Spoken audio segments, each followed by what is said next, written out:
Hey everyone, we're here today at Nashua Community College for their second annual Tool Day. We're here with a bunch of our members from NHADA and we're excited to talk to a lot of the incoming students.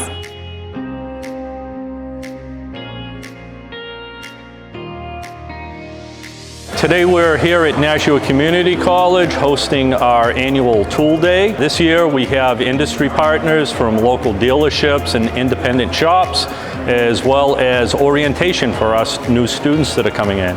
It's a great day. We get to meet the students and their families. They get to meet with industry people to set up possible internships and co-ops. It's great. We've talked to some kids so far. It's been awesome. I can hopefully get them in the industry and keep them in the industry. So it's a great day for everybody.